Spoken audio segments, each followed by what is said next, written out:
Number 1. Voices in the Canopy.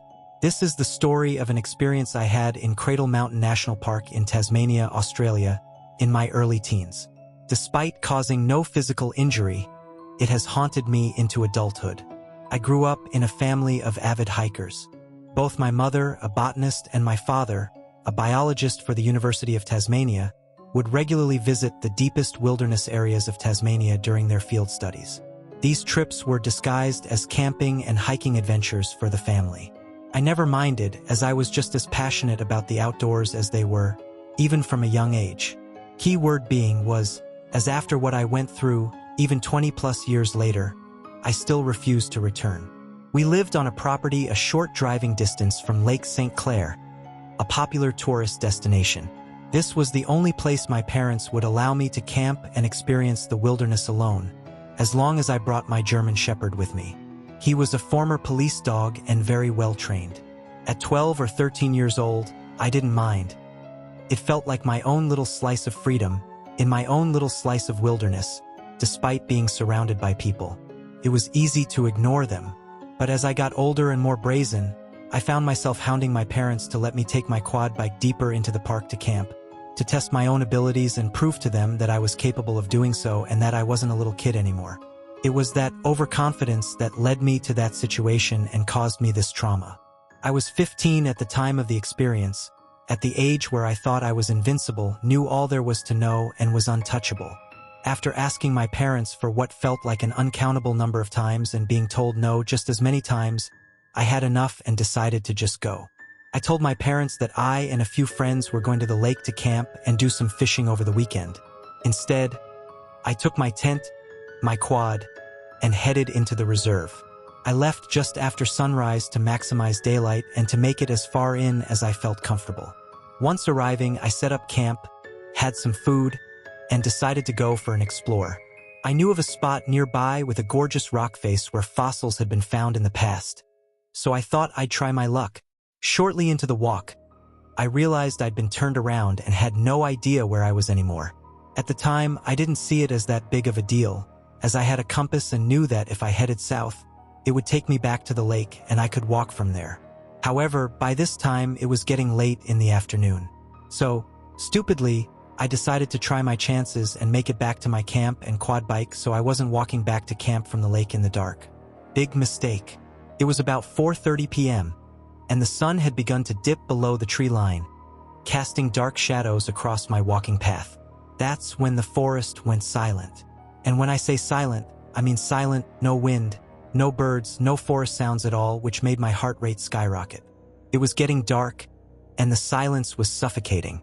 I just wanted to get back to my camp, light a fire, eat some snacks, and spend my night watching nature's television until I fell asleep.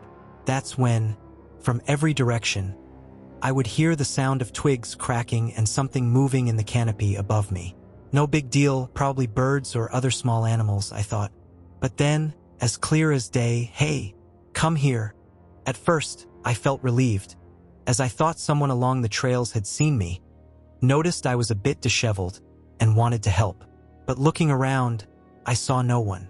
Then it happened again, but behind me this time, the same voice, but I noticed it was coming from up in the trees. I responded, "I can't see you. Where are you?" and asked for some help because I thought I just couldn't see the person calling out. But then it happened again, from to my left this time. That's when I decided to run.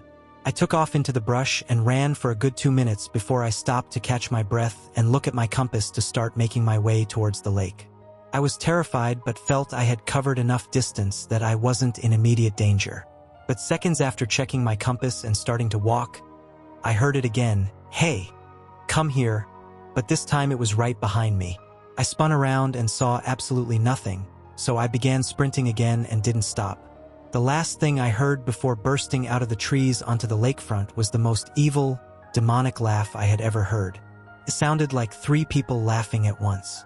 I immediately called my parents to come and get me, told them what I did and what happened, but they were more focused on my disobedience than my experience.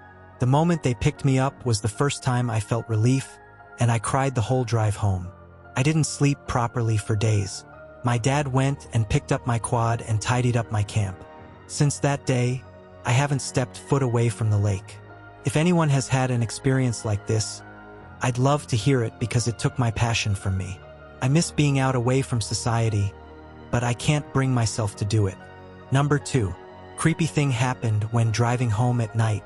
This was probably about 10 years back when this happened, but I had been driving home from work once at night, as I usually do. I take back roads to get home before turning onto the main road, which takes me back to my house. Once I had turned onto the main road, it turns into 2 lanes on either side of the road for a brief moment. There is nothing on the right side of this road. Just trees and a small open field with more trees in the distance with houses on the left side of the road. The hill slopes down just a little bit before dipping upwards at an incline, so I was at the dip at the moment. I had noticed right after turning about 50 feet in front of my car off to the right side of the road. There looked to be a guy standing there wearing a white hoodie. I wasn't sure what he was doing, thinking he was trying to cross the road, but I couldn't see any other part of him other than the white hoodie. I remember thinking to myself, WTF is this guy doing? To get a better look, I turned on the high beams to see what he was doing, and as soon as I did that, the guy just literally floated super quickly across the other side of the road, and he was nowhere to be seen after that. It didn't look like he was running, as his body remained constant and glided so quickly across the road. It definitely freaked me out a bit, as I'd never seen anything like that before. There was quite literally no trace of this guy at all once he ran across, as if he just disappeared. I know I wasn't imagining it, as I had slowed down thinking that someone was trying to cross the road. Crazy experience nonetheless. If you enjoyed these stories, please consider subscribing to my channel, as it helps me to stay motivated in bringing more stories like this out.